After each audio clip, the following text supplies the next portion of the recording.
Oi, seguindo aqui a nossa segunda parte da eficácia das normas constitucionais, vamos seguir com a classificação do professor José Afonso da Silva, em que as normas constitucionais elas se dividem em normas de eficácia plena. São aquelas normas potentes, absolutamente potentes. São normas completas, claras, que contêm todas as informações necessárias no próprio texto.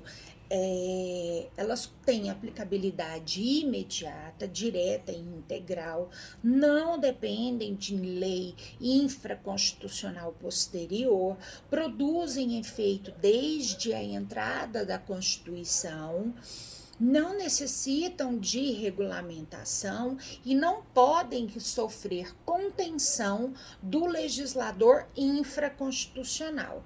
E aí nós temos aqui alguns exemplos que eu vou citar para vocês. Artigo 1º, parágrafo único, artigo 5º em seus incisos 9 e 20, artigo 14, parágrafo 2º, artigo 5º, artigo 15, artigo 17, parágrafo 4º, artigos 19 a 22, 24 a 28, artigos 30 e artigo 29 e 30, artigo 37, inciso 3º e outros tantos. Então, o que a gente tira? Que nesses artigos constitucionais não necessita de mais nada. O texto constitucional, ele é suficientemente potente para produzir todos os efeitos necessários para cumprimento do direito.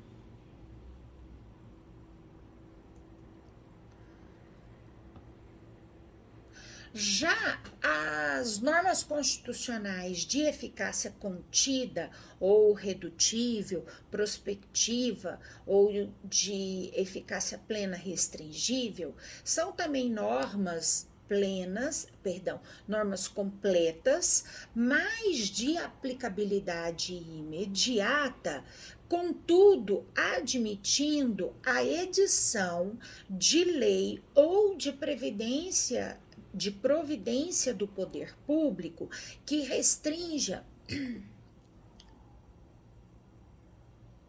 A gripe já está se fazendo presente.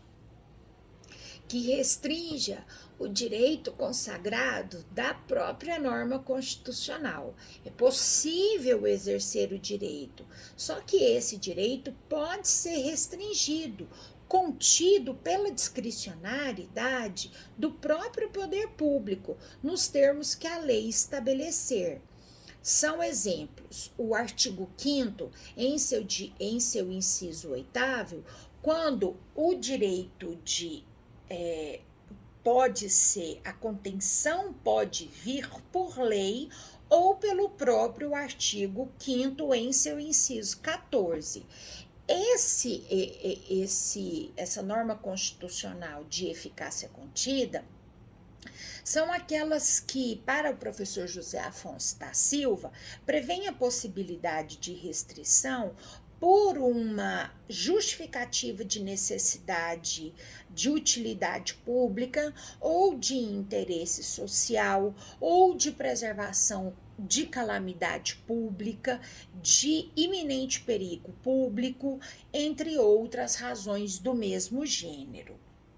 E, por fim, nós temos as normas constitucionais de eficácia limitada, que são as normas incompletas, são as menos potentes. Elas tanto vão depender de regulamentação, precisam de uma norma, e além dessa norma regulamentadora, vai se precisar de um órgão público, de um princípio, elas se subdividem em normas de eficácia limitada, de princípio institutivo, ou seja, uma instituição, um órgão que cuide daquela matéria, ou de princípio programático, de uma política pública específica para cuidar daquele assunto.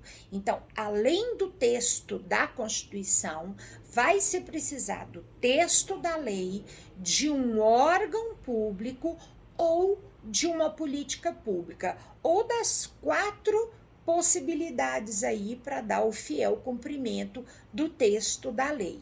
Então perceba que nós temos aí nessa escada de potência da norma constitucional.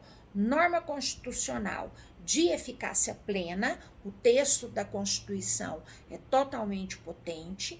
Norma de eficácia contida, a norma regulamentadora que vai conter a potência constitucional por uma necessidade da própria demanda social, e a norma constitucional de eficácia limitada, porque o texto da Constituição precisa, ele sugere essa necessidade de atuação do legislador infraconstitucional e de atuação do poder executivo. Então, vai se precisar de norma regulamentadora, vai se precisar de política pública, norma constitucional limitada de princípio programático e norma constitucional limitada de princípio institutivo, um órgão que será criado para dar fiscalização ou cumprimento dessa matéria.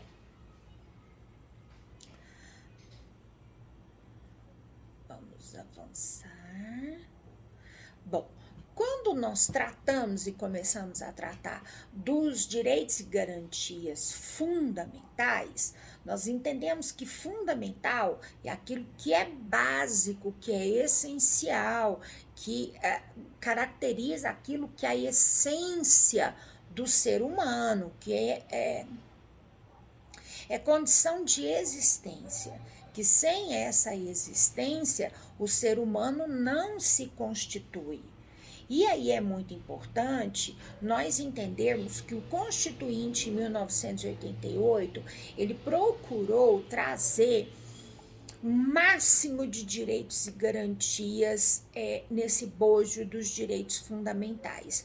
Nós vimos de uma história de perdas de direitos fundamentais ao longo da Constituição de 46, essa Constituição que enfrentou um golpe militar, que perdeu direitos, porque essa Constituição ela foi profundamente emendada a partir de 64, até que ela foi substituída em 1967, e aí nós passamos a experimentar a triste realidade de um texto constitucional autoritário, até que em 1987 foi instalada a Assembleia Nacional Constituinte e em 5 de outubro de 1988 foi promulgada a Constituição Cidadã. E a Constituição Cidadã trouxe a Declaração do Direito do Homem dentro da Constituição, procurou trazer o máximo aí dos direitos de primeira, segunda e terceira dimensão, que eram os direitos que estavam em discussão e em voga àquele momento, para o corpo da Constituição de 88. E mesmo que nós ainda não tivéssemos o corpo da revolução tecnológica, o corpo da internet, mas os princípios constitucionais já estavam tão avançados que nós hoje enfrentamos esses direitos com a carga axiológica que está presente na Constituição de 1988. E é isso que nós vamos tratar no nosso último encontro de hoje. Até daqui a pouquinho. Muito obrigada.